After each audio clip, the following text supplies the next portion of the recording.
These poor top-tier independent wrestlers who do this age have to sell these horrendous clotheslines. I don't know what the hell I'm doing. It's just embarrassing, isn't it?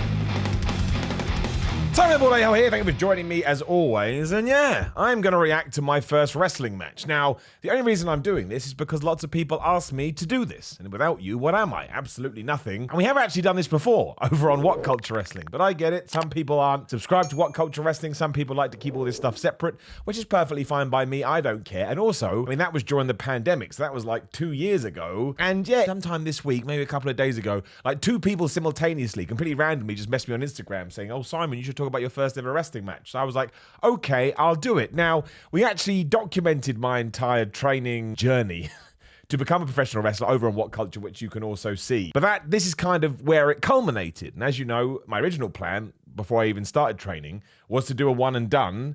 And then I did this, and it's the greatest thing I've ever done, and we're still wrestling now, kind of. Going to be back soon. The hand it's getting there. So I'm definitely going to be in Liverpool on July 31st. I don't want to get too much into this and get waylaid, but I just want to throw that out there. So I was going to enter into the Defiant Rumble. I called it a Raw Rumble in my promo at that time, and you can't call it a Raw Rumble for obvious reasons. And it's kind of crazy to watch this now because Defiant no longer exists. I think it went down in 2019. I mean, everyone thinks there's some kind of a story. It just stopped because sometimes things just stop. But it was a really cool experience. And the reaction that I got, which we'll talk about in just 1 second, is a major reason I wanted to carry on. But also, I would love Defiant if Defiant did come back for just one show, because obviously, you know, I'm much better now than I was then. Not saying I'm great in 2022, but compared to 2018, as you'll see, because I already know I can remember a few things about This Is Our Bad. Let's just sit down and enjoy it together. So here we go, counting down. Right, before we get going, I want to pause, because I remember there being a ridiculous amount of talent in this. My eyes are terrible.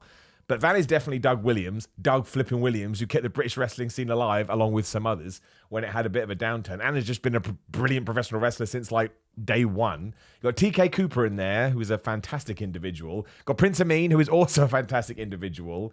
I think that's Chris Brooks. Mark Haskins was definitely in there, also a fantastic person. If I missed anybody else, pretty much everyone in this was absolutely awesome, but for reasons we won't go into, they were extra cool. And yeah, I was never expecting this in a million years. I come out in my awful baby singlet, but that's so nice to get that kind of reaction. That facial expression was totally real. Like it was 100% legit, because I mean, there's some footage out there, I don't know where it is, of me backstage before I came out, and I was so nervous. And as soon as I got that reaction, I was like, it's going to be okay. Even if this is the worst thing ever, it will be absolutely fine. And then we go on to throw some of the worst clotheslines anyone's ever seen. These poor top-tier independent wrestlers who do this age have to sell these horrendous clotheslines. I don't know what the hell I'm doing. It's just embarrassing, isn't it?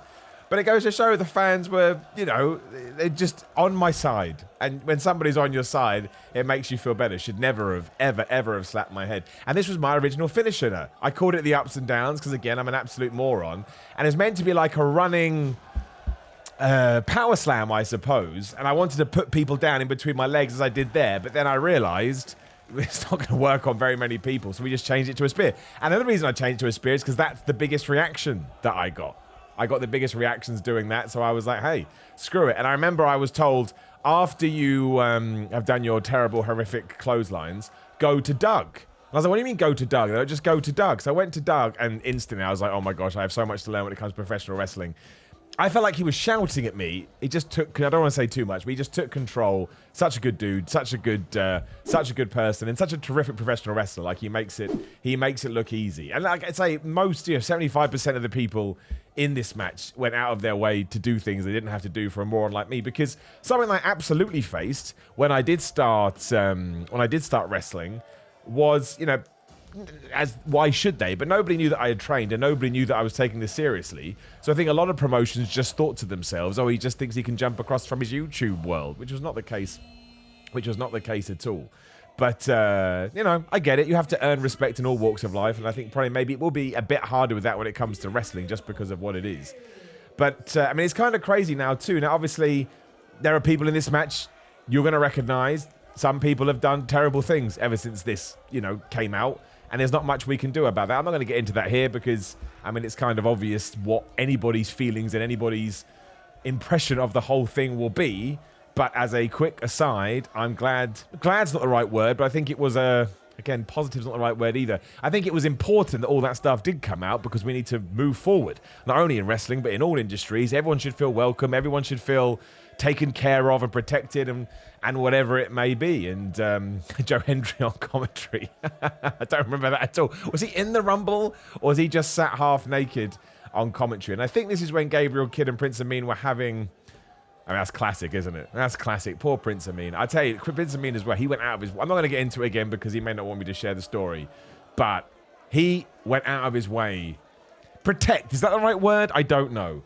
But he didn't want me to look like a goof. That is a good-hearted person, that is. He didn't have to do anything, and he wouldn't have been a bad person for not doing anything, but he didn't. He went out of his way. And the whole time, look, I've just been in the corner getting punched by Doug Williams because I don't know what I'm doing.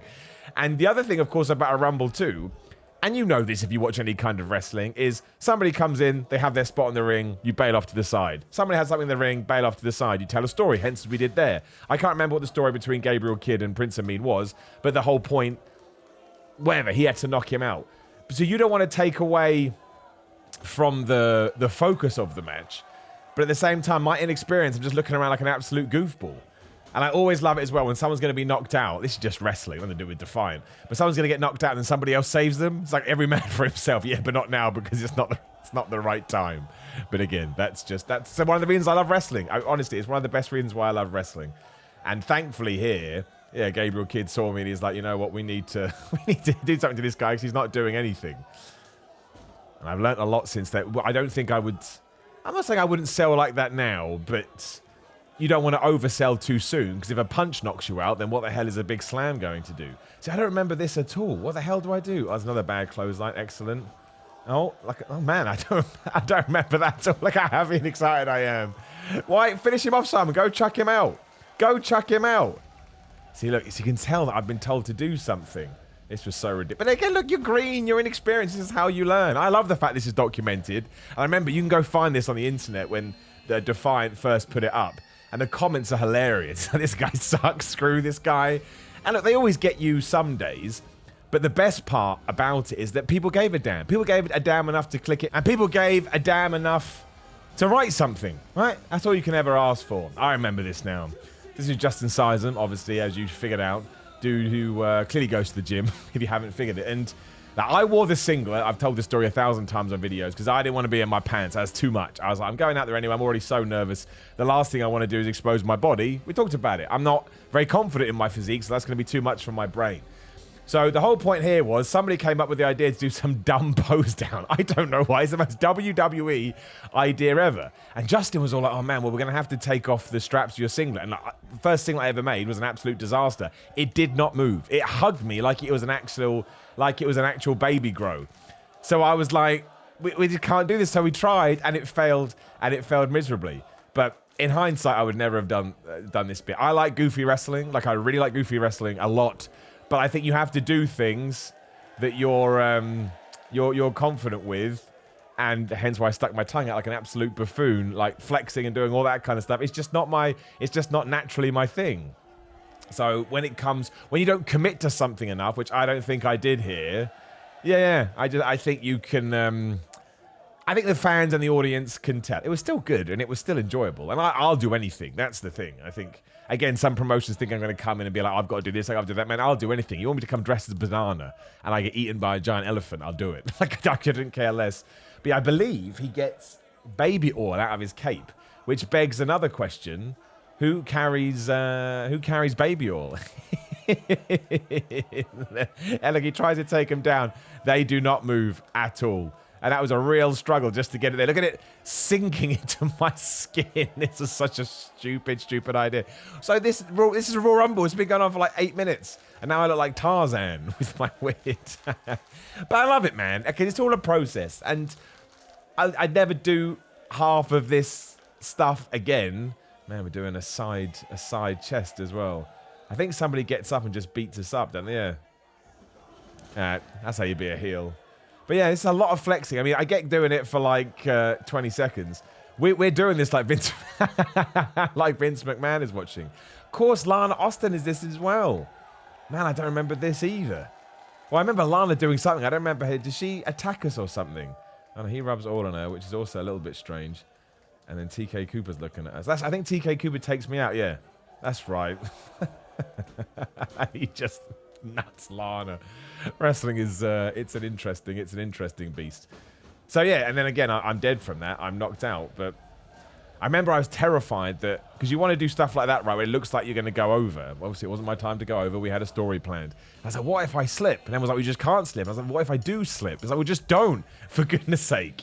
Now, this is where my stuff came in, because all the feuding stuff we had done beforehand was with Drake. I'm just going to ruin kayfabe here, because how can I not? Such a good dude. Such a super good dude. And I really hope that one day we get to have a proper match that we never really got to have. Again, because of me and my inexperience, he could do good matches in his sleep. But I don't remember exactly what we had done beforehand, but this was our, you know, it was my first, we'll start here. So I don't remember this either. Why did somebody interrupt his entrance? See, look, this is crazy. I mean, it was 5 years ago. 1921, it was, no, 4 years ago. 4 years ago. So Steel. So I don't remember this. Mark Davis, Rosie Opez in this Rumble. How nuts is that? He was on Dynamite the other day. See, pursue your dreams. Keep on fighting. Obviously, Chris Brooks has now gone to Japan. I think DDT. He basically books the thing or something. I mean, yeah. And obviously, Doug has just been Doug for ages in NWA, a constant success. But yeah, I don't remember all this stuff with Drake coming in and then not coming in. Where's he gone now? This is probably how some people watching it for the first time are like, where did he go? What's going on? I love that venue as well. I think that was the Northumbria Students' Union in Newcastle. For some reason, it just had awesome acoustics. I don't even know why. And it's actually deceptively bigger than it looks. Like, it's quite hard to shoot a lot of people, I think, sometimes. But there was a lot of people in there. And that shot also just reminded me, 20-foot ring that was. Most independent wrestling companies have a 16 feet. Some people have an 18 feet. And when you get in 20 feet, you just run. And you're like, man, when's this ever going to end? And you're absolutely exhausted. See, I don't remember this too. In my first ever wrestling match, I got beaten up by Chris Brooks and Mark Davis of Aussie Open. I mean, that ain't bad, is it? I mean, there's worse way. And Doug Williams got me, and TK Cooper. I mean, yeah. And loads of other people too. I'm not trying to not name names here. But yeah, why did Drake stand on the apron? I'm going to spoil it for you now. I mean, you've had 4 years to watch it. Drake eliminates me. But I can't figure out why, and now he's coming in the ring. I don't know what this was. Why would I? It was years ago. Why could I remember this? And I am just dead in the corner at this point. And I do remember, as you do in moments of unclarity, not a word, I didn't really know what to do. And that was the problem, because I didn't have any... Well, one, I kind of felt like I didn't want to do anything that was outside of what I was meant to do, in terms of, oh, look at Miller, you know, doing all that kind of stuff. And two, I was just nervous. And when you're nervous and you don't know what to do, it creates it's bad bedfellows, really.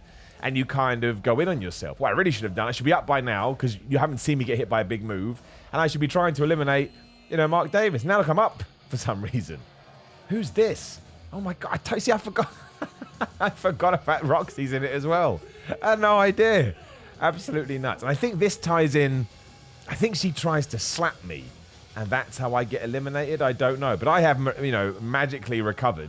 Just because I've got, you know, I know that I've got a spot coming up. So it does go to show, when you watch this stuff on, well, not even proper TV, but an indie show, whatever it may be, and it's all fluid, and it all sticks together, these are professionals. And it takes a long while to look at me. I don't know what I'm doing. I'm absolutely confused. It's embarrassing, to be honest. Actually, you know what? I'm not embarrassed by it. Like, I would like it to be smoother, and I'd like it to be better, and you can see that I'm a proper deer in the headlights waiting for this, but it's life. You know, that's all good. So what, did she slap me or something? I can't remember. My singlet is still over the place. Look at my stupid knee pads and stupid boots. Oh, man. Yeah, she did. She did slap me. Didn't get it on TV. That will make Reddit.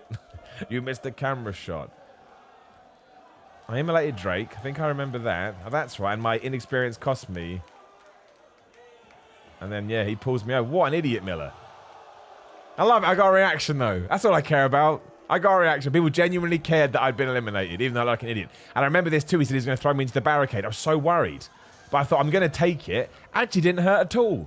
Isn't that weird? I mean, I don't understand why. I guess because your adrenaline's up and because it's not that bad. But yeah, took a barricade thing. I mean, you should sell it better than this, man. I sold the stuff in the ring better than I did a stupid barricade shot. I mean, that's got to be it, right? This is the whole clip. Apparently there's 30 seconds. What else? Did he hit me with a chair? I need to sell this better. Did he hit me with a chair? I don't remember this.